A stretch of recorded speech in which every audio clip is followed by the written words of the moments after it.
abrir nossas Bíblias para o livro de Levítico, capítulo 23. Levítico, capítulo 23.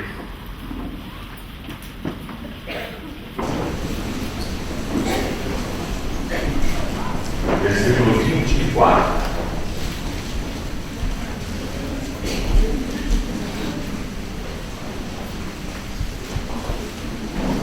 Fala aos filhos de Israel, dizendo: no mês 7, ao primeiro dia do mês, tereis descanso solene, memorial, com sonidos de trombetas, santa convocação.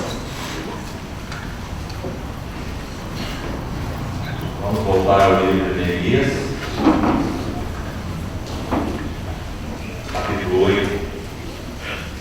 Neemias, capítulo 8.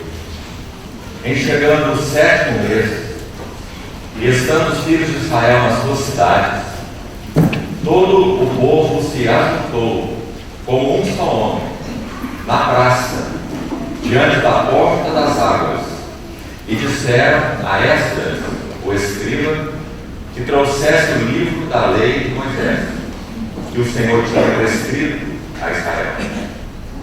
Esdras, o sacerdote, trouxe a lei perante a congregação, assim de homens como de mulheres, e de todos os que eram capazes de entender o que ouviam. Era o primeiro dia do 7º mês. E leu o livro diante da praça, que está à fronteira, à porta das águas, desde a alva até o meio-dia, perante homens e mulheres, e os que podiam entender, e todo o povo tinha os ouvidos atentos ao livro da lei. Verso 5. Esdras abriu o livro à vista de todo o povo, porque estava acima dele, e abrindo dele, todo o povo se pôs em pé. Esdras bendisse ao Senhor, o grande Deus, e todo o povo respondeu: Amém, Amém, levantando as mãos, inclinadas, e adoraram o Senhor com o rosto em terra. E Jesua, Bani, Serabias, Jamim, Acube, Sebatai, Odias, Maazéias, Queritas, Arias, Rosadar, Anã, Elaías e os levitas ensinavam o povo na lei, e o povo estava no seu lugar. Leram no livro, na lei de Deus, claramente, dando explicações, de maneira que entendessem o que se lia. Neemias, que era o governador, e Esdras, sacerdote e escriba, e os levitas que ensinavam a todo o povo, lhe disseram: este dia é consagrado ao Senhor, nosso Deus, pelo que não pranteeias, nem choreis, porque todo o povo chorava, ouvindo as palavras da lei. Disse-lhes mais: ide, comei carnes gordas, tomai bebidas doces, e enviai porções aos que não têm nada preparado para si. Porque este dia é consagrado ao nosso Senhor. Portanto, não vos entristeçais, porque a alegria do Senhor é a vossa força. Os levitas fizeram calar a todo o povo, dizendo: calai-vos, porque este dia é santo, e não sejais contristados. Então todo o povo se foi a comer, a beber, e a enviar porções, e a regozijar-se grandemente, porque tinham entendido as palavras que lhes foram explicadas. No dia seguinte, ajuntaram-se a Esdras, os escribas, cabeças de famílias de todo o povo, os sacerdotes, os levitas, e isto para atentarem nas palavras da lei. Acharam escrito na lei que o Senhor ordenara por intermédio de Moisés que os filhos de Israel habitassem cabanas durante a festa do 7º mês, e que publicassem, fizessem passar pregão por todas as suas cidades em Jerusalém, dizendo: saí ao monte, trazei ramos de oliveiras, de zambujeiros, de murtas, de palmeiras e de árvores frondosas, para fazer cabanas como está escrito. Saiu, pois, o povo, trouxeram os ramos, fizeram para si cabanas, cada um no seu terraço, e nos seus pátios, e nos átrios da casa de Deus, e na praça da porta das águas, e na praça da porta de Efraim. Toda a congregação dos que tinham voltado do cativeiro fizeram cabanas, e nelas habitaram, porque nunca fizeram assim os filhos de Israel, desde os dias de Josué, filho de Nun, até aquele dia. E houve muito grande alegria. Dia após dia, Esdras leu no livro da lei de Deus, desde o primeiro dia até o último, e celebraram a festa por 7 dias. No 8º dia, houve uma assembleia solene, segundo o prescrito.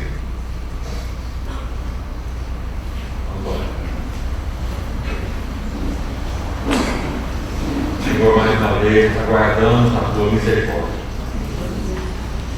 Esperamos em tua fidelidade para conosco, em nos falar ao coração.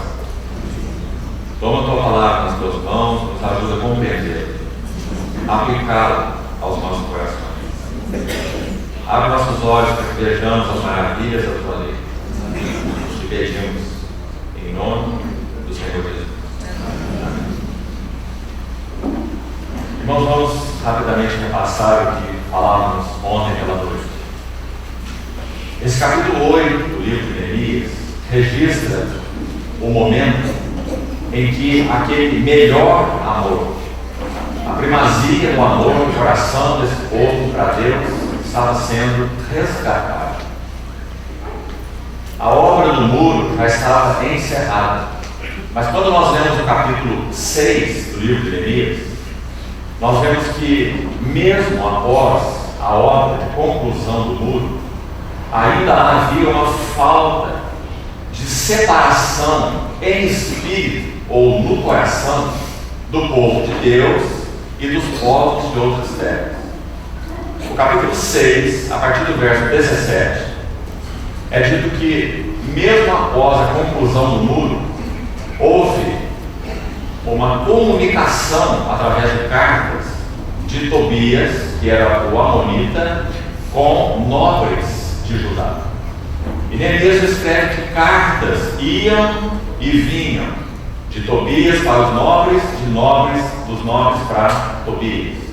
Claramente, na tipologia bíblica, Tobias é uma figura da carne. Os moabitas e os amonitas são uma figura da carne na tipologia do Velho Testamento. Então, mesmo após o muro ter sido erguido, já vimos e comentamos que o muro fala, em primeiro lugar, de separação e também de unidade. Então, mesmo após a conclusão do muro, ainda havia essa comunicação de Tobias com os nobres de Judá, ou seja, a carne ainda estava se infiltrando na cidade de Deus, mesmo após a conclusão do muro. Impressionante que quando Neemias conclui o seu primeiro período em Jerusalém, 12 anos, ele volta para servir ao rei da Pérsia, como registrado no capítulo 13, por um período de tempo indeterminado. É quase impossível determinar esse período de tempo, embora haja sim sugestões de alguns estudiosos, mas não se pode determinar exatamente quanto tempo ele levou de volta, servindo o rei da Pérsia, e depois desse período ele vem novamente para Jerusalém. E os irmãos se lembram que o quadro que ele encontra em Jerusalém, de novo, é terrível.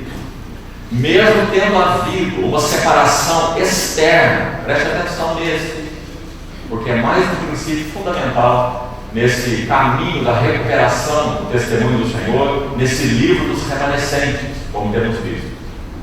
Então, mesmo após já haver o muro ter sido erguido, já havia tido uma separação, podemos dizer, externa do povo de Deus, porque eles já tinham deixado costumes, eles já tinham se separado externamente dos povos estrangeiros. Você vai ver no capítulo 9, versículo 2, essa situação. Você vai ver no capítulo 10, na metade do capítulo 10, a mesma situação. Se separaram dos povos de outras terras. Mas tanto esse capítulo 9, verso 1 e 2, temos aí aberto diante de nós, capítulo 9, verso 2. Os da linhagem de Israel se apartaram, veja aí, de todos os estranhos e puseram-se em pé, fizeram a confissão dos seus pecados. Capítulo 9, verso 2. No capítulo 10, a mesma coisa. Capítulo 10, verso 28, confira aí. O resto do povo, os sacerdotes, os levitas, os porteiros, os cantores, os servidores do templo, veja, e todos os que tinham separado dos povos de outras terras para a lei de Deus. Então nós temos duas referências, pelo menos, capítulo 9, verso 2, capítulo 10, verso 28, que já tinha havido uma separação externa. Mas, irmãos, observem esse princípio importante. Como a carne é insidiosa, como a nossa carne é serpenteante, como ela busca se infiltrar em todos os caminhos de Deus, até mesmo no governo de Deus, na casa de Deus. Então, quando Elias, após 12 anos, volta para servir o rei da Pérsia por um tempo indeterminado e volta para Jerusalém, capítulo 13, você precisa ler toda a descrição. Então, ele encontra ali Tobias, uma vez mais. Tobias, aquele que representa a carne. Ele havia se aparentado com Eliasib, ou Eliasib com Tobias. Não é possível ser dogmático em dizer que o Eliasib, capítulo 13, é o mesmo sumo sacerdote Eliasib, mas é muito provável. Então, quando você coloca essa equação, Tobias aparentado com Eliasib, confira, por favor, o seu capítulo 13, para que fique mais claro. Veja o capítulo 13, verso 4. Ora, antes disso, Eliasib, sacerdote encarregado da câmara da casa do nosso Deus, se tinha aparentado com Tobias. Aí está o mesmo Tobias, que é descrito em outros capítulos desse livro, e que no capítulo 6, como estávamos citando, ele mantém a sua comunicação com os nobres de Judá por cartas. Cartas que iam e cartas que vinham. Então, a carne se infiltrando num lugar devido somente ao Senhor. E quando chegamos no capítulo 13, então, mais que isso, agora nós temos Eliasib, veja que ele é citado novamente, ainda no capítulo 13, vá ao versículo 28, e veja que é dito assim: um dos filhos de Joiada, filho do sumo sacerdote Eliasib. É muito provável que esse Eliasib seja o mesmo Eliasib do versículo 4. Eliasib, no verso 4, sacerdote encarregado da câmara da casa do nosso Deus. O que significa essa frase? Significa que ele era o supervisor das habitações dos sacerdotes na casa de Deus. Você sabe bem a descrição do templo, segundo o livro dos reis, havia câmaras na casa de Deus para a habitação dos sacerdotes. Então Eliasib era o supervisor das habitações dos sacerdotes na casa de Deus. Então nós colocamos essas duas coisas juntas, segundo o verso 4 do capítulo 13. Eliasib se aparentou com Tobias. Essa é uma equação desastrosa. Se Tobias representa a carne, Eliasib obviamente representa o que é devido a Deus. Digamos que ele representa a religião. Então, quando nós reunimos os dois, o que nós temos? Carne religiosa. Irmãos, talvez o aspecto mais insidioso da carne seja a carne religiosa. A carne que se envolve no serviço a Deus. A carne que se envolve na obra de Deus. Por isso nós precisamos tanto desse trabalho profundo da palavra de Deus para dividir em nós o que é carne e o que é espírito. Para separar alma de espírito juntas e medulas e discernir os pensamentos e propósitos do coração. Com aquela adaga afiada do sumo sacerdote descrito em Hebreus capítulo 4, versículo 2. A palavra de Deus. E esse é o assunto do capítulo 8 de Jeremias, onde vamos voltar agora. Mas ainda, observe a sequência do que é dito aqui com mais alguns detalhes. Nesse capítulo 13, a primeira relação de Tobias com Eliasib é um parentesco. É dito no verso 4, Eliasib se aparentou com Tobias. Ou seja, um relacionamento com a carne. Um relacionamento com a carne. Mas se nós seguirmos para o versículo 5, há uma coisa mais, uma expressão importante. E fizeram para isso, quem fez? Eliasibe, para Tobias, uma câmara grande, onde antes se depositavam as ofertas humanitárias, incenso, utensílios, dízimos, do grão, do vinho, do azeite, os 7 louvres são citados aqui, são citados também no capítulo 10, aquela tríade que nós já compartilhamos aqui, o grão, o vinho, o azeite. Ageu cita no seu livro, já comentamos Ageu capítulo 1, o Salmo 104:15 interpreta esses três de maneira maravilhosa, o grão falando de vigor, pão que lhe sustém as forças, o vinho falando de gozo, alegria, regozijo, e o azeite falando de testemunho, o azeite que lhe dá brilho ao rosto. Então essa câmara guardava todos esses elementos, inclusive grão, vinho, azeite, que se ordenaram para os levitas, cantores, porteiros, como também as contribuições para os sacerdotes. Então nesse lugar Eliasibe preparou uma câmara grande. Então nós temos um problema mais agora. Não apenas um relacionamento com a carne, mas um espaço, um lugar para a carne. Agora, que texto impressionante é esse? Porque ainda não para aqui. Quando nós vamos ao verso 8, observe no capítulo 13, isso muito indignou a Neemias. Quando ele volta do seu período de serviço ao rei da Pérsia e volta novamente para Jerusalém, o que ele encontra? Ele encontra na casa de Deus, no lugar dos utensílios, no lugar dos dízimos de grão, do cereal, do vinho, tudo que já vimos aí, ele encontra uma câmara grande para Tobias, já mobiliada. Aparentemente, Tobias nunca ocupou essa casa, mas a sua casa estava toda aparelhada, mobiliada. Então agora não só um relacionamento com a carne, agora um lugar para a carne. Uma câmara grande. Mas quando chegamos ao versículo 8, isso muito me indignou, a tal ponto que eu atirei todos os móveis da casa de Tobias fora da câmara. Então agora nós temos uma habitação para a carne. Primeiro um relacionamento com a carne, depois um lugar para a carne, depois a habitação para a carne. Como nós poderíamos entender, interpretar o verso 8 de Neemias 13 à luz do Novo Testamento? Há um verso muito claro no Novo Testamento para lançar luz nesse versículo. Quando Neemias atira para fora todos os móveis da casa de Tobias, Paulo vai nos dizer em Romanos 13, 14, assim.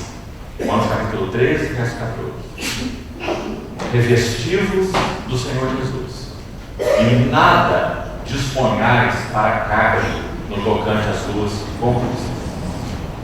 A palavra disponhais ali significa fazer provisão, ou podemos dizer fazer domicílio. Não façais provisão para a carne no tocante às suas conquistas.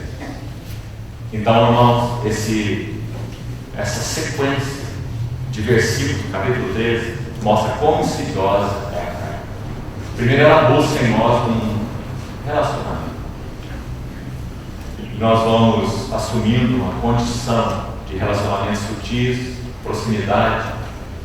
Você lembra na história de Abraão desce ao Egito, seu filho Isaac chega até a fronteira, até Gerar, e permanece ali numa relação perigosa, de proximidade com aquele lugar onde seu pai desceu, o Egito. Assim é nosso relacionamento com a carne. Antes de proporcionar um lugar, uma câmara para a carne em nossas vidas, nós estabelecemos relacionamentos inadequados, concessões à carne. E se há algo, irmãos, que nós não podemos fazer concessão, é a carne, porque a carne é extremamente insidiosa. Quando o serviço chamado a Deus, a obra de Deus, é feito na energia da carne, tem origem na carne. Então, concessões à carne, Neemias tratou quando retornou a Jerusalém. Quando nós voltamos ao capítulo 8 de Neemias, nós vemos a fonte da qual provém todo esse vigor, toda essa ousadia, todo esse trato fiel ao Senhor da parte de Neemias. A palavra de Deus havia retornado ao seu vigor no meio do seu povo.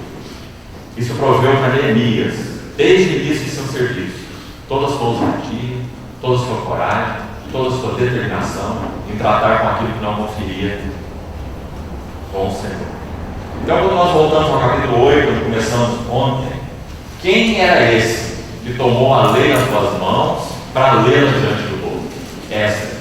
Ontem nós citamos para os irmãos aquela nota de Scrooge a respeito de Esdras, muito interessante, onde ele diz que Esdras se tornou cabeça de um movimento na Babilônia, entre os cativos, um movimento de retorno, um retorno intenso, um retorno profundo à lei de Deus na Babilônia.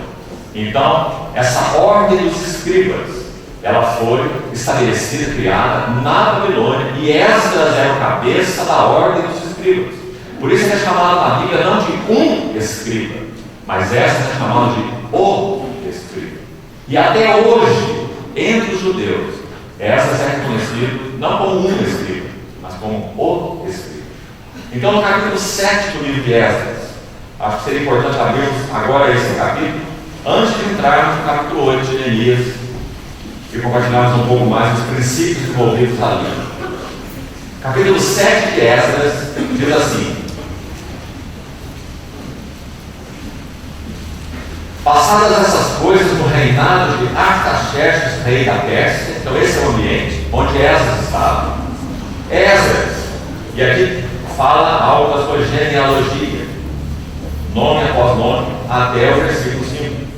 E diz assim: Esdras subiu de Babilônia. Final do verso 5. Esdras subiu de Babilônia.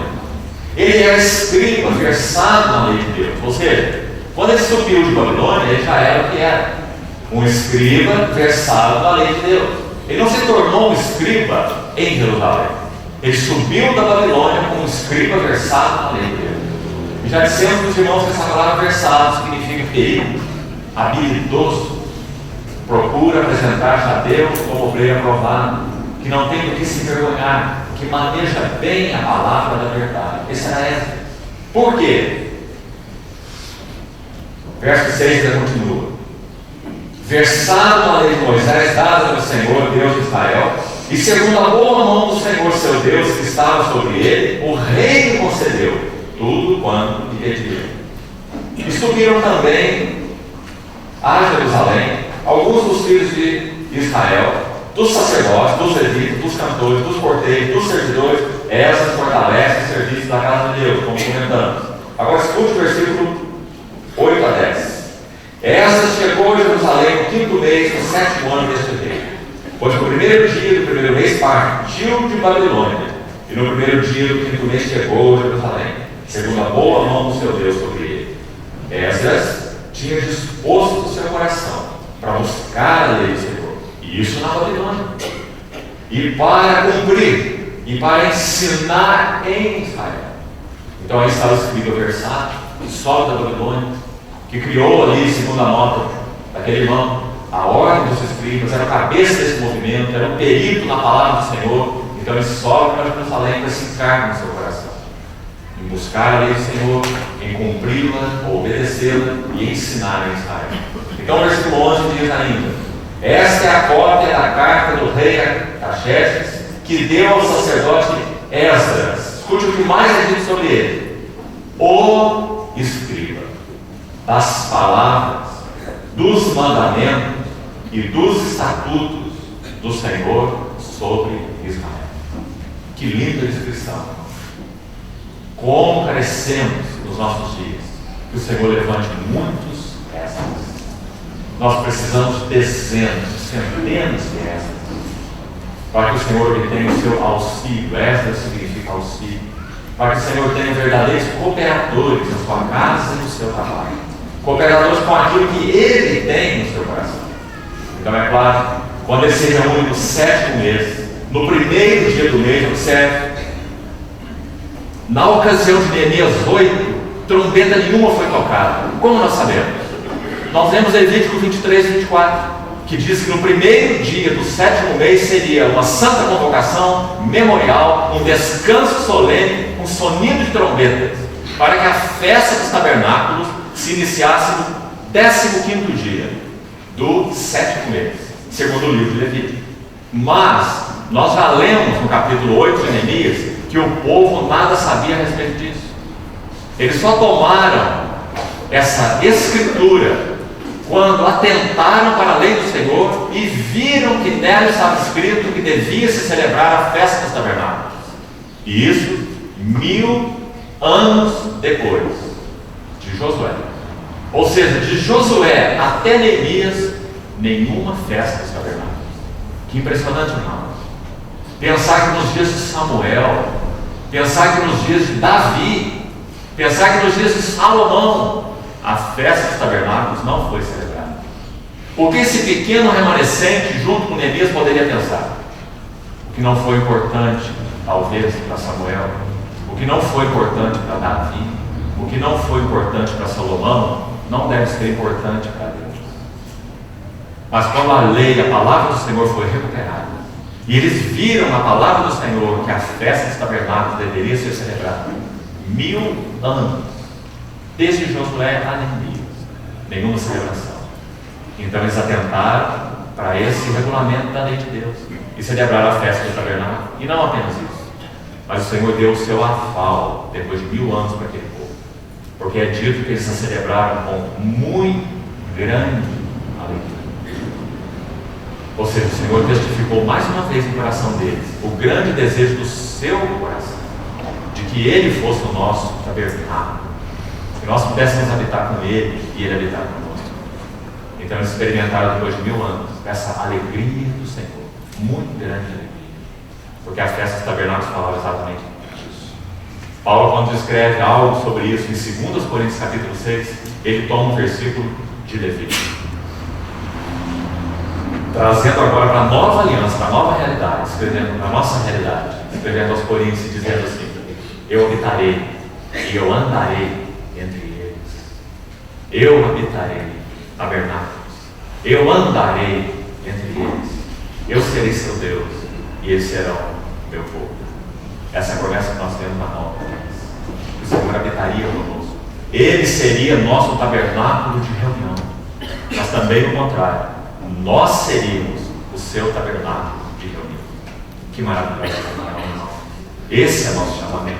Nós temos um tabernáculo de reunião, é o nosso Senhor Jesus, mas Ele também tem um tabernáculo de reunião. Hebreus capítulo 2 cita versículos do Velho Testamento, Salmo 22, Isaías 8, e lá diz assim, colocando essas palavras nos lábios do Senhor Jesus: eis aqui estou eu e os filhos que Deus me deu. Cantar-te-ei louvores, Senhor Jesus falando ao seu Pai, cantar-te-ei louvores no meio da congregação. Então, irmãos, é claro, lá na tipologia da festa dos tabernáculos, não em plena realidade espiritual como a da nova aliança, mas ainda assim, Deus deu o seu aval. Eles reencontraram a palavra de Deus, como nós vemos no capítulo 8. E porque reencontraram a palavra de Deus, reencontraram a presença de Deus. A presença de Deus sempre está atrelada à palavra de Deus. Se temos a palavra de Deus, nós temos a presença de Deus. Deus só nos dá sua presença e plenitude quando sua palavra é honrada e é obedecida. E foi o que aconteceu nesse capítulo 8. Primeiro a palavra de Deus e depois a presença de Deus. Ah, que princípio importante. O Senhor também nos ajude nisso. Então, Neemias 8, quando Esdras toma essa palavra no primeiro dia do 7º mês, não havia trombeta tocando, porque o mandamento ainda não foi encontrado. Mas havia a realidade espiritual do sonido de trombeta. Qual é a sua realidade espiritual? A palavra de Deus. Então, embora nenhuma trombeta externa, a verdadeira trombeta de Deus. Esdras ouve como que um clamor, que deve ter estremecido seu coração de alegria. Quando de alguma maneira ele ouve daquele povo: tragam a lei, tragam a lei. Então Esdras traz a lei, abre diante do povo: irmão, Provavelmente, essa era a única Bíblia em toda aquela nação naquele momento. Esdras trouxe a lei diante do povo. E todo o povo estava naquele lugar, silente, expectante, anelante, porque agora a palavra de Deus seria aberta aos seus olhos. E eles estavam na porta das águas. Que figura mais linda, como vimos. Quem crer em mim, do seu interior fluirão rios de água. Então essas começa a ler a lei diante do povo. E talvez, vamos abrir o Salmo 29. Talvez esse salmo tão lindo vai nos ajudar a entender um pouco o que aconteceu naquele dia. Salmo 29 diz assim: precioso salmo sobre o significado da palavra de Deus. Salmo 29, versículo, vamos ver desde o verso primeiro. Diz assim: tributai ao Senhor, filhos de Deus, tributai ao Senhor glória e força, tributai ao Senhor a glória devida ao seu nome, adorai o Senhor na beleza da sua santidade. Olha, escute bem: ouve-se a voz do Senhor sobre as águas. Não foi isso que aconteceu naquele dia? A palavra de Deus naquela praça em frente à porta das águas. Ouve-se a voz do Senhor sobre as águas. Troveja o Deus da glória. O Senhor está sobre as muitas águas. A voz do Senhor. 70 anos na Babilônia e nada da voz do Senhor. A palavra estava lá, sim. Esdras estava lá. A ordem dos escribas foi estabelecida lá. Mas a palavra de Deus não alcançou lugar no coração deles, na Babilônia. Então, agora, a voz do Senhor é poderosa. A voz do Senhor é cheia de majestade. A voz do Senhor quebra os cedros. Não foi isso que aconteceu naquele dia?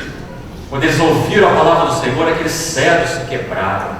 E eles puseram seu rosto em terra. E eles adoraram o Senhor. Ah, irmão, sabe o que aconteceu ali naquele momento? Eles reencontraram os pés do Senhor. Quando eles levantam as suas mãos, se inclinam e põem seu rosto em terra e adoram, eles reencontraram, agora como povo de Deus, eles reencontraram os pés do Senhor. O Senhor é chamado no livro de Esdras, no livro de Neemias, no livro de Daniel, de Deus dos céus, o Deus dos céus, e não o Deus dos céus e da terra. Por que não? Porque agora ele não tinha seu testemunho na terra. Seu testemunho estava arruinado. Mas agora, em Neemias 8, nessa ocasião específica, quando a palavra de Deus é aberta dessa maneira, eles levantam suas mãos, inclinam-se e colocam sua boca no pó, seu rosto em terra, e adoram o Senhor. Eles estão, como povo, reencontrando os pés do Senhor. Sabe, irmão? Quando Maria de Betânia, quando a história de Maria de Betânia é registrada nas 3 primeiras visitas registradas, porque o Senhor pode ter feito muitas outras, mas as 3 primeiras visitas registradas do Senhor a Betânia registram algo impressionante. Na primeira visita do Senhor a Betânia, Maria está lá e é descrita como alguém que está assentado. Ela estava sentada aos pés do Senhor. Ali estão os pés do Senhor, logo na primeira narrativa.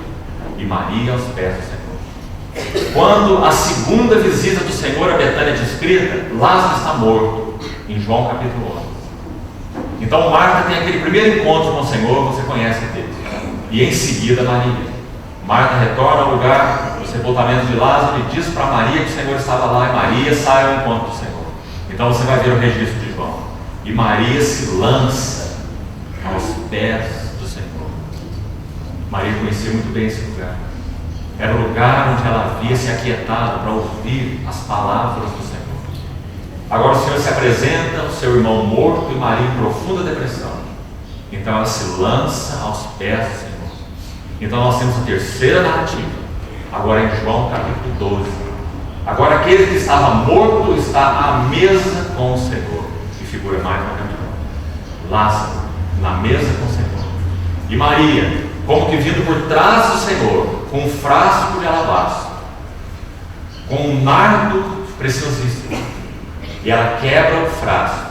E segundo as narrativas combinadas de Mateus 26, Marcos 14 e João 12, então Maria, quebrando aquele vaso, ela unge a cabeça e os pés do Senhor. Mais uma vez, Maria está aos pés do Senhor. Na primeira visita, Maria está assentada aos pés do Senhor.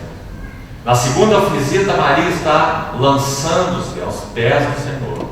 E na terceira visita, Maria está ungindo os pés do Senhor. Maria tinha uma relação particular com os pés do Senhor. Quando ela quebra aquele vaso de alabastro, o que ela está dizendo? Senhor, tu és para mim o mais precioso. Quando ela derrama aquele nardo na cabeça do Senhor, o que ela está dizendo? Senhor, tu és a minha cabeça. Quando ela unge os pés do Senhor, o que ela está dizendo? Senhor, eu sou tua serva. Quando ela enxuga os pés do Senhor com seus cabelos, o que ela está dizendo?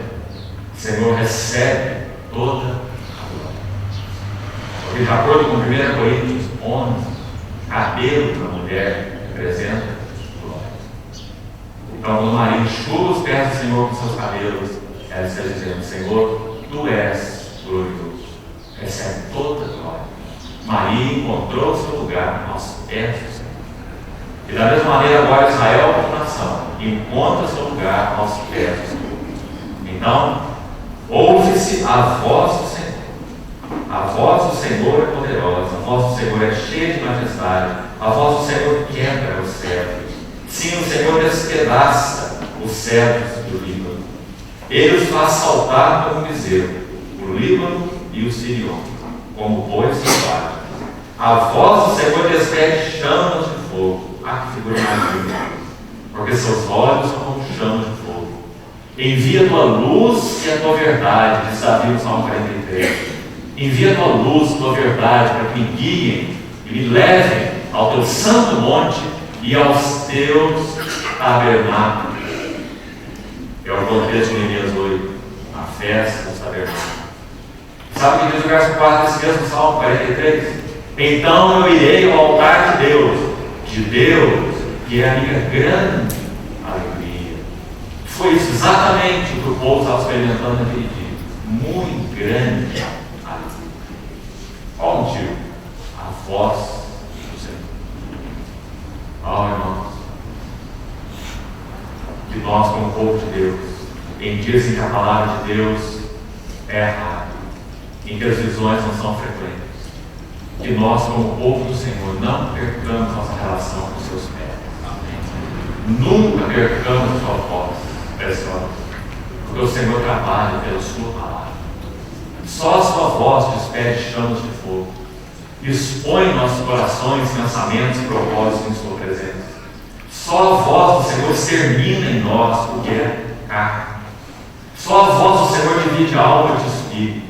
A palavra do Senhor é central em todos os revivamentos espirituais que nós tivemos na história da igreja. Se há uma coisa que os revivamentos genuínos, é claro, nos concederam nesses 2000 anos, foi uma Bíblia aberta. A palavra de Deus retorna ao seu lugar em nossos corações, em nossas famílias e na vida das assembleias do Senhor. A voz do Senhor faz tremer o deserto, verso 8. O Senhor faz tremer o deserto de carnes. A voz do Senhor faz dar cria às corças. Que figura mais linda! A palavra do Senhor é frutífera. Só a palavra do Senhor faz com que possamos dar frutos. A voz do Senhor faz dar cria às corças. Desnuda os bosques. Salmo 16 diz: Senhor, tu és o Deus que conhece a mente e o coração. A voz do Senhor desnuda vós. E no seu templo tudo diz glória. O Senhor preside os dilúvios, como o rei presidirá para sempre. O Senhor dá força ao seu povo. Nós já lemos em Neemias 8. A alegria do Senhor é a vossa força. Aquele texto literalmente significa: faça o Senhor alegre agrade ao Senhor, satisfaça o coração do Senhor e você será forte. Qual é o segredo do poder espiritual? Não é um tipo de conexão específica que você possa fazer com o poder do alto. O segredo do poder espiritual é Deus satisfeito.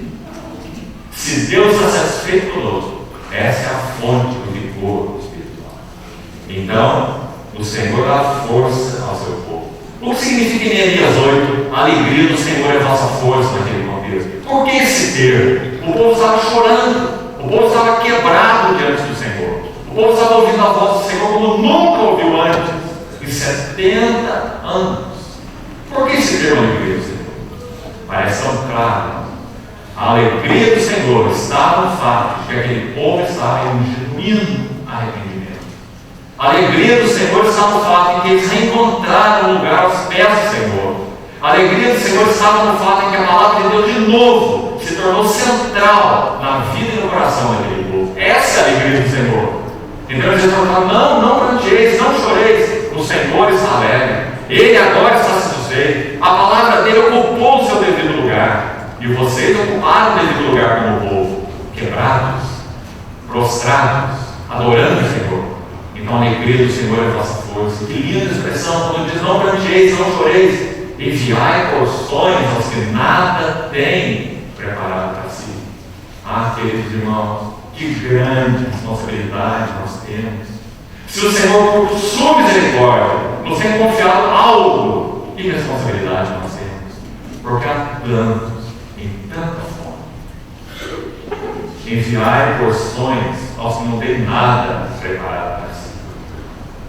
Então, o capítulo 8 vai continuar dizendo que eles assim fizeram, eles comeram, eles beberam, eles se regozijaram, eles enviaram suas porções, porque seus corações estavam cheios de muito grande alegria. Então, assim termina esse Salmo 29. O Senhor abençoa em paz ao seu povo. Você sabe também que o Salmo 119, ele é um salmo maravilhoso a respeito da palavra de Deus. Quando o Espírito Santo vai falar sobre a palavra de Deus, ele não pode poupar tempo e nem versículos. Porque a palavra de Deus é majestosa, porque a palavra de Deus é maravilhosa, porque a palavra de Deus é riquíssima. Então o Espírito Santo toma 176 versículos, um acróstico com 22 versos, 22 estrofes, com 8 versos cada uma. Não é maravilhoso? A palavra de Deus. Você já sabe, irmão, creio que você sabe, que há pelo menos 3 passagens acrósticas no Velho Testamento, que quando colocadas juntas são tão lindas. O livro de Lamentações de Jeremias, como já comentamos ontem, ele é um acróstico. Jeremias está lamentando ruínas. A palavra hebraica, erra, ou como, traduzido na nossa versão, aparece lá 5 vezes, e é um ponto de espanto. Como estão espalhadas as pedras do santuário, como se escureceu o ouro, como aquela cidade que era rainha, agora se tornou escrava. Opróbrio é a palavra do capítulo 5 de Lamentações. Então, Jeremias lamenta a ruína em um texto acróstico, 5 capítulos do livro de Lamentações. Mas o Salmo 119 também é uma passagem acróstica, 22 estrofes e 8 versos, no total de 176 versículos. Qual a relação entre eles? A palavra de Deus é o único instrumento de Deus para recuperar a ruína. A palavra de Deus é um instrumento da restauração. Quando a palavra de Deus não ocupa um lugar central nos nossos corações, nas nossas famílias, na casa de Deus, na obra de Deus, então nós não temos restauração nenhuma. Podemos até levar o nome de restauração, mas não temos nenhuma restauração, porque a Bíblia é um livro fechado. Então, Salmo 119, 176 versículos sobre a palavra de Deus. Então, nós temos uma passagem também que você certamente conhece, Provérbios capítulo 31, onde a mulher virtuosa é descrita. Mulher virtuosa, quem achar? O seu valor excede de filas de olhos, etc. Aquela passagem também é tipológica. E a única maneira de interpretar o significado dessa mulher virtuosa à luz do Novo Testamento é Efésios capítulo 5. A mulher virtuosa é a igreja gloriosa do Novo Testamento, em Efésios 5. Qual é a maneira de Deus para produzir uma igreja gloriosa? O próprio texto de Efésios 5 vai deixar tão claro. Cristo amou a igreja, assim mesmo se entregou por ela, para que a santificasse, tendo-a purificado pela lavagem de água da palavra. E palavra ali é rema. Porque a palavra logos, o povo já tinha desde a Babilônia. Mas quando Esdras estão na lei diante do povo, Neemias 8, o logos se faz rema. E o povo é lavado na água da palavra. Tendo-a purificado por meio da lavagem de água pela palavra. E o resultado? Apresentar a si mesmo uma igreja sem mácula nem pulga, porém santa e sem. Que maravilha! Então, 9 vezes no Salmo 119, você vai encontrar a expressão de Abacuque: aviva, vivifica, minha alma está pegada ao pó, vivifica por meio de tua palavra. Verso 25 do Salmo 119. E a partir desse, mais 8 vezes, 9 vezes no total. As 5 vezes no Salmo 119, dá-me entendimento. 5 vezes. Há alguns versos extremamente significativos do que concerne a ação da palavra de Deus em nós dentro daquele salmo. Por exemplo, o verso 89, falando em primeiro plano, objetivamente sobre a palavra de Deus, Salmo 119, verso 89, diz assim: para sempre, Senhor, está firmada a tua palavra no céu. Graças ao Senhor. Essa é a palavra que o Senhor nos tem falado, essa é a sua palavra. Para sempre está firmada. Esse é o nosso fundamento. No Salmo, no versículo 130, do mesmo Salmo, 119, diz assim: a revelação das tuas palavras esclarece e dá entendimento aos simples. A ideia aí é a entrada. Quando a tua palavra entra, quando a tua palavra penetra, a entrada das tuas palavras dá luz e dá entendimento aos simples. O verso 140 desse mesmo salmo diz assim: puríssima é a tua palavra, por isso teu servo a estima. Ah, irmãos, essa foi a experiência que esse povo viveu em Neemias capítulo 8. E que nós devemos rogar ao Senhor que isso seja a nossa experiência. Amém. Que a palavra de Deus governe nossas vidas. Que nós amemos a palavra do Senhor de todo o nosso coração. Em João capítulo 15, quando o Senhor fala sobre a videira verdadeira, não há nenhuma diferença entre o Senhor e as suas palavras. Que interessante. Ele diz: se vocês morarem em mim, eu morarei em vós. Logo à frente, ele diz: se vocês morarem em mim e as minhas palavras morarem em vós, pedireis o que quiseres e vos será feito. Ou seja, a palavra de Deus conforma nossa mente, nossa vontade, a vontade de Deus. Por isso pedireis o que quiseres e vos será feito. Porque a palavra de Deus faz tal trabalho em nós, que então nossa vontade se torna uma com a vontade de Deus. Nossos pensamentos se fazem um com os pensamentos de Deus. Então o que nós vamos pedir? Pedis não recebeis, porque pedis mal, mas esbanjais em nossos próprios prazeres. Mas à medida que a palavra de Deus habita em nós, nosso coração é conformado ao coração de Deus. Então pedireis o que quiseres e vos será feito. Nisso é glorificado, meu Pai, em que deis muito. Qual é o segredo para isso? Morar em mim e eu morarei em vós. Morar em mim e que minhas palavras morem em vós. Então, essa foi a experiência da nação de Israel em Neemias capítulo 8. Vamos voltar para lá e já vamos concluir.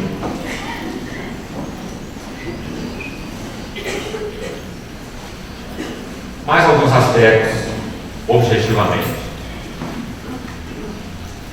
No versículo 3 é dito assim, Neemias 8: e leu no livro, diante da praça que está à fronteira, à porta das águas, desde a alva até o meio-dia, perante homens e mulheres os que tinham condições de entender. E todo o povo tinha os ouvidos atentos ao livro da lei.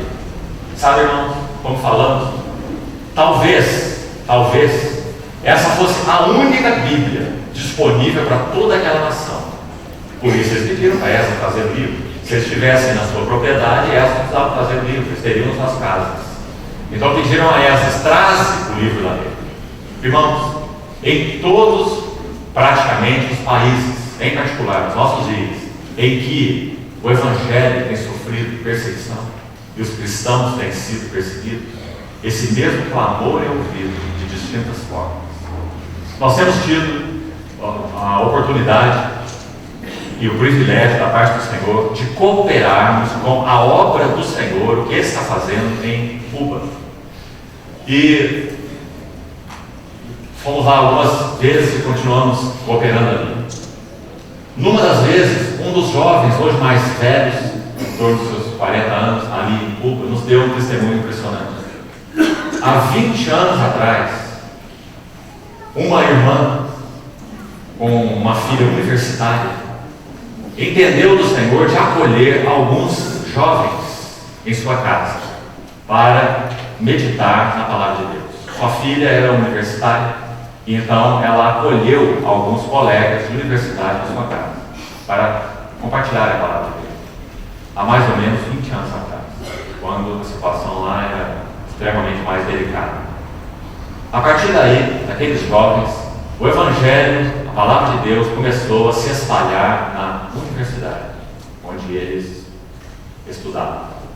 Hoje, naquela cidade, chamada Santa Clara, há, nessa única cidade, quase 3.000 irmãos reunidos. Mais ou menos 70% deles são jovens.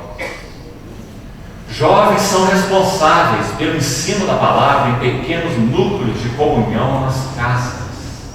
Eles são responsáveis por compartilhar a palavra de Deus com aqueles que vão se achegando, vizinhos e conhecidos. São mais de 140 núcleos de reunião naquela região. Tudo isso começou com um grupo de 3 ou 4 universitários que se reuniram numa casa para meditar na palavra de Deus. Sabe o que eles faziam nesse tempo original, há mais de 20 anos atrás? Havia poucas Bíblias disponíveis. Então eles partiam as suas Bíblias em pedaços. E eles então as tinham escondidas. E à noite se reuniam em linhas de trem, lugares escuros, para que não fossem encontrados. E ali aqueles jovens partilhavam a palavra de Deus uns com os outros. Irmãos, nos lugares onde os cristãos sofrem perseguição, a Bíblia é repartida em pedaços. E ela é escondida nas costuras de suas roupas, porque esse é o único tesouro que eles têm em suas mãos. Irmãos, nós temos 1, 2, 3, 10 Bíblias em nossas casas. Quanta facilidade! Que o Senhor tenha misericórdia. Amém. Porque quanta mornidão tem havido, de modo geral, nos nossos corações. Quanta indiferença à palavra de Deus. Mas então, quando essa geração de judeus pediu a Esdras que trouxesse o livro da lei, esse foi o resultado. E sempre será o resultado. Todas as vezes que Deus, no seu coração, operar um genuíno despertamento na sua casa e entre o seu povo. Então, Esdras trouxe a lei, leu a lei diante do povo. Depois, nos versículos 5 a 8, que nós já lemos, apenas observe mais uma vez aí esse trecho do verso 5 até o verso 8, o que está acontecendo aí? Uma plena sujeição.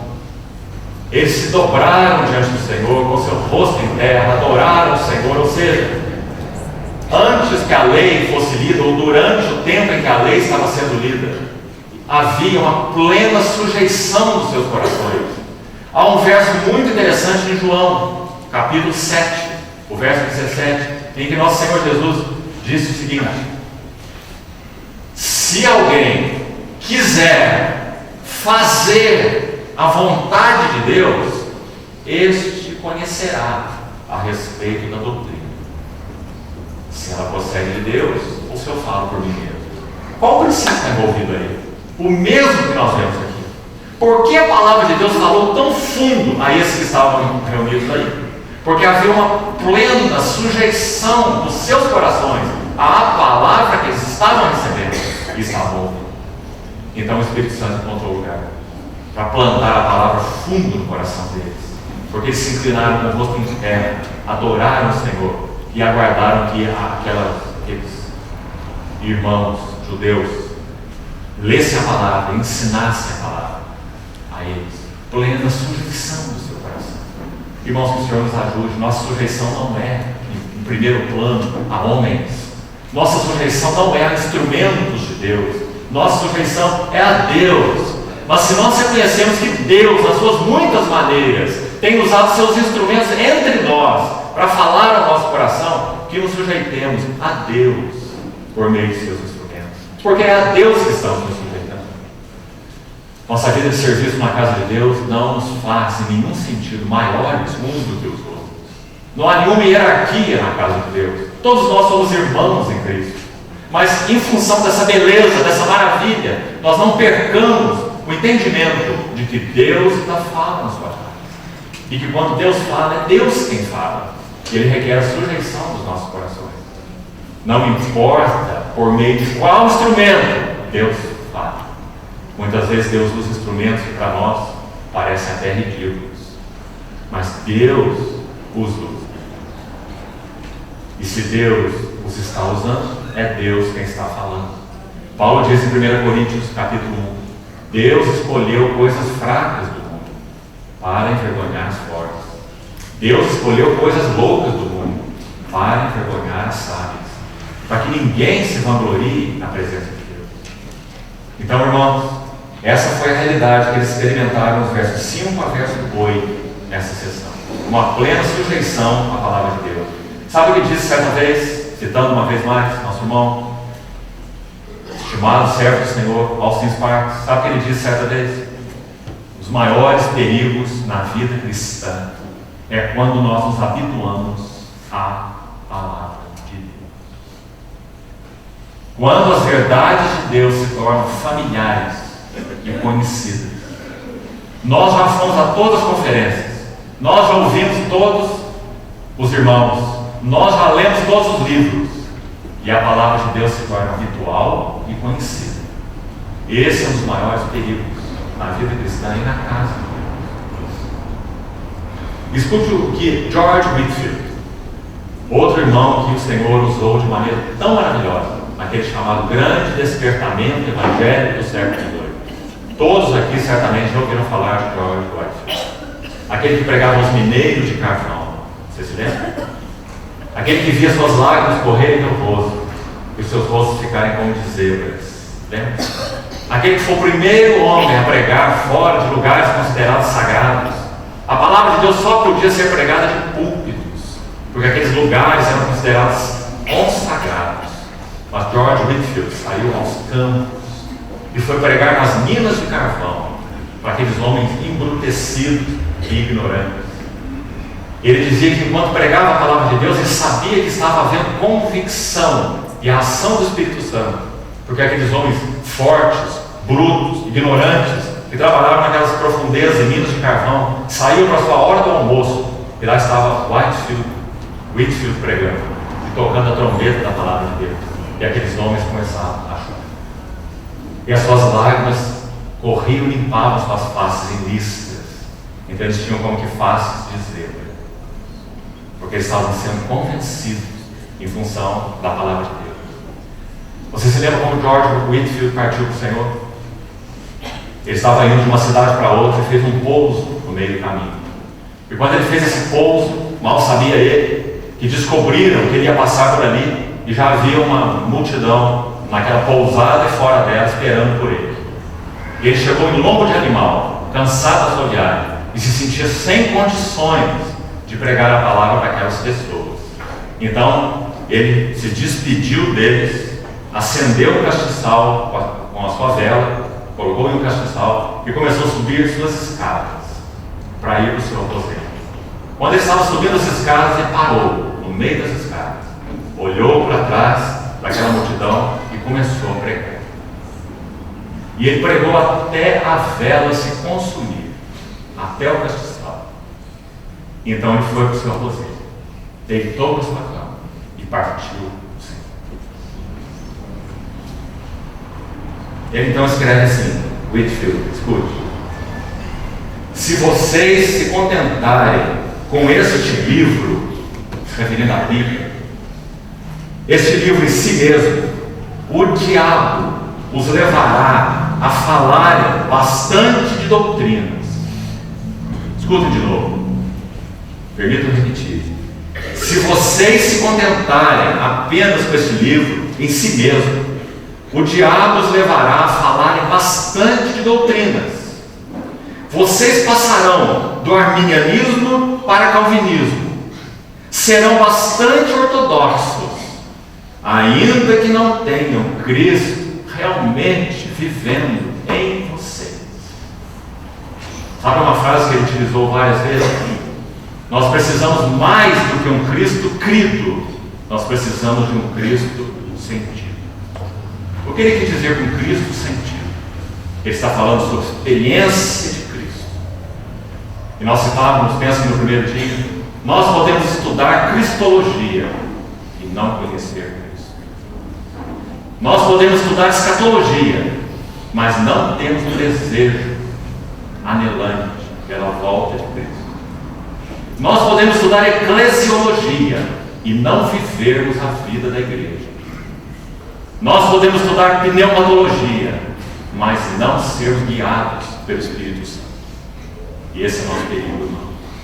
Que o Senhor nos guarde dessas coisas. Amém.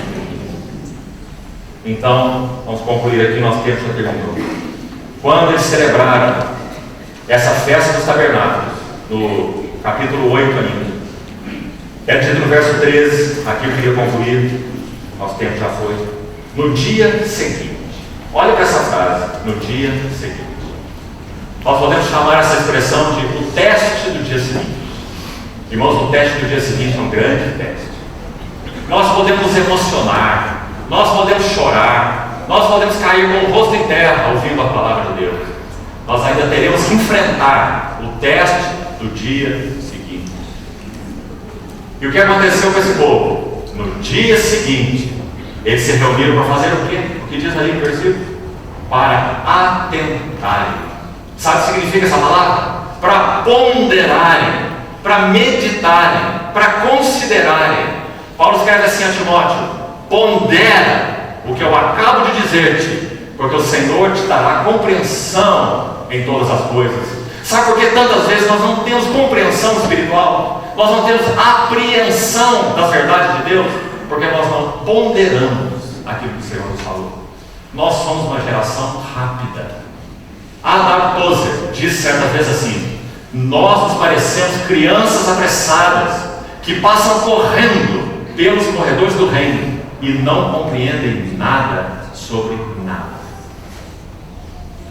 Então o teste do dia seguinte, depois de passar uma experiência tão maravilhosa, ouvindo a palavra da alva até o meio-dia, cheios com o Senhor e sua palavra, eles já tiveram que ir para suas casas, cuidar das suas mulheres e filhos, dormir uma noite, mas no dia seguinte eles se reuniram para ponderar, para observar aquilo que o Senhor lhes tinha falado. Sabe o que aconteceu? Eles encontraram aquela parte da lei onde falava sobre a festa dos tabernáculos, como nós já comentamos. E então eles celebraram a festa dos tabernáculos, fizeram as suas cabanas. E o que aconteceu? Deus deu o seu aval. Então o que eles experimentaram agora? No dia seguinte, uma vez mais, a presença rica de Deus no meio deles. E houve, diz o texto, muito grande. Irmãos, que o Senhor nos ajude nesses nossos dias. Que as câmaras dos tesouros dos céus se abram para nós. Que o Senhor libere sua palavra por sua misericórdia. E que nós sejamos um povo que ama sua palavra. Amar o Senhor é igual a amar a sua palavra. Porque Ele se mostra na sua palavra, Ele se dá na sua palavra. Que o Senhor nos dê um amor intenso pela sua palavra, irmão. Nós careceremos dela mais e mais, até que o Senhor volte. Nós não sabemos por quanto tempo mais o Senhor vai nos manter neste mundo, mas esteja certo, dias fáceis não virão. Poderá haver dias em que nós teremos que contar o pão de cada dia, nós só poderemos ser sustentados pela palavra do Senhor. Deixe-me concluir rapidamente com um pequeno testemunho. Há mais de 20 anos atrás, nós tivemos o privilégio de ouvir um irmão, numa cidade próxima aqui, em uma conferência. Esse irmão passou mais de 20 anos em uma prisão comunista na China. Num lugar onde era dito para ele que aquelas pessoas que entravam naquele campo de serviços forçados não sobreviviam mais de 6 meses. Então, quando esse irmão foi para lá, era um professor de escola bíblica e ele foi preso por sua fé. Então, quando ele entrou nesse ônibus, do lugar onde ele foi arguído pelas autoridades até o campo de serviços forçados, ele foi transportado em um ônibus. Então, ele testemunhou que enquanto ele estava nesse ônibus, ele olhava para aquelas pessoas que estavam junto com ele. Que são pessoas, você sabe, que são recolhidas no sistema comunista por serem consideradas à margem da sociedade. Pessoas de toda a classe que estavam naquele ônibus. E ele disse que olhava para aquelas pessoas e ele pensou consigo mesmo: Senhor, o que eu estou fazendo aqui? Então o Senhor falou uma palavra no seu coração. Uma palavra. Ele foi contado com os transgressores. E ele então diz que essa palavra o sustentou naquele campo de serviço forçado por 22 anos. Uma palavra. A palavra do Senhor é poderosa. A palavra do Senhor faz dar cria às portas. No seu tempo tudo diz glória.